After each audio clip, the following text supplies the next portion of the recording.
Alright, Chapter 10 is fossil fuels, looking at how we get our energy. Majority of the energy that we have in the United States that we use for electricity, transportation, heating, all those come from fossil fuels. So if we look at a little bit of the history of fossil fuels and particularly oil and the U.S. dependence on foreign oil, if you go back to 1973, Israel went to war with the Arab nations in the Middle East, and OPEC restricted U.S. exports by 5%. And OPEC is the Organization of Petroleum Exporting Countries. These are countries that have large oil reserves that export them to other countries. This triggered long lines at the gas stations. Because of it, gas prices soared, and it put us into a recession. Because of that, in 1975, the Energy Policy and Conservation Act was established, and this was supported by Presidents Nixon, Ford, and Carter, and it enacted the Strategic Petroleum Reserves. And what this did was it stored 1 billion barrels of oil, and they stored them just underground for reserves, just in case some type of disruption happened in any of these countries that export oil to us. 1979, the Iranian Revolution. Crude oil prices went from $13 a barrel to $34 a barrel. Oil supply was cut off by Iran, and this also triggered another U.S. recession. In 1990, the Persian Gulf War was started partially because of oil supplies were cut off, raising crude oil prices. This also triggered another U.S. recession. So you can see how closely related oil prices are and the supply of oil to the United States economy. There are a couple other events that have occurred more recently, like the Arab Spring. Well, even since here we had the Iraqi revolution, or not Iraqi, the war that supposedly they had weapons of mass destruction that were never found. That also, we had a spike towards the end of that.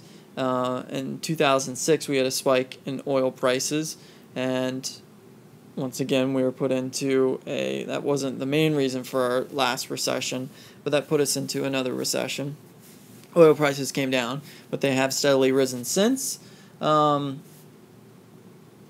the Arab Spring, which is where a lot of the Arab countries have revolted against their governments, like Libya, which is one of the main suppliers of foreign oil to us.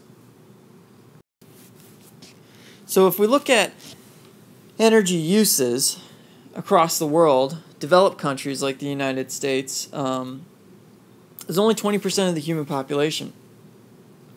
But each individual, or per capita, uses 60% of the commercial energy consumed worldwide. Where developing countries, which is 80% of the human population, on average a person from a developing country uses 8 times less the amount of energy resources than a developed country person would. If you look down here, you can see joules is the unit for energy, and per capita commercial consumption. You can see per capita, Canada's got the highest, then it's United States, Mexico, India, and then Nigeria. And this picture here is a good example of how energy is consumed in developing countries, which they would use this. They'd put a pot on this to boil water. So if you look at the energy consumption in the United States, it's broken into 3 main divisions. We've got 42% from industry, 33% for buildings, and 25% for transportation. If we were to break down industry, you can see here 26 goes to metalworking, 19 to chemical, 14 fossil fuels, 8 to paper, stone, glass, and clay 7%, food 5%, and then other industries are 21%. Looking at buildings, the main consumer of fossil fuels and energy consumption is heating and AC, which we use through electricity, but we mainly generate electricity through coal in this country. Also 12% lighting, and then hot water heating. Last but not least, transportation. Majority of it, you guessed it, motor vehicles. That's you consuming it, moving around. But also you have 5% for trains, 7% for marine, a lot of transportation of ships, and then air from planes.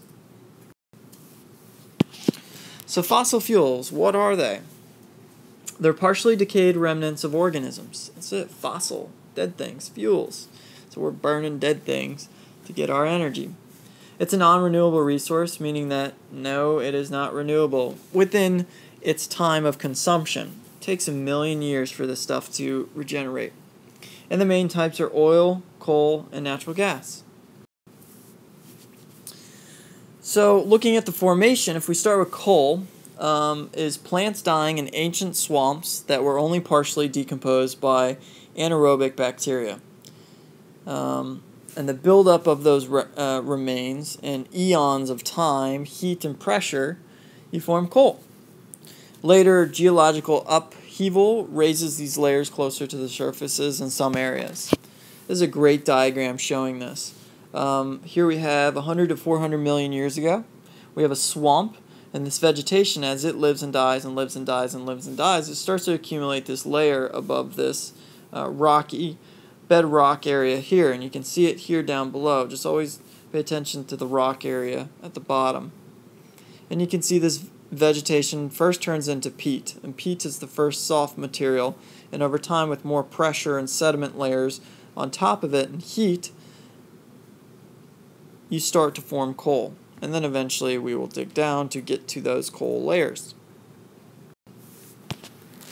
Looking at oil, oil is a large number of microscopic aquatic organisms that die and settle in the sediments. Remember back from that video, Keeping Up with Carbon, with Chapter 6, how the ocean floor is the largest carbon pool. It's because all those small aquatic organisms floating down, dying, and just filtering down to the bottom. And over time, those build up.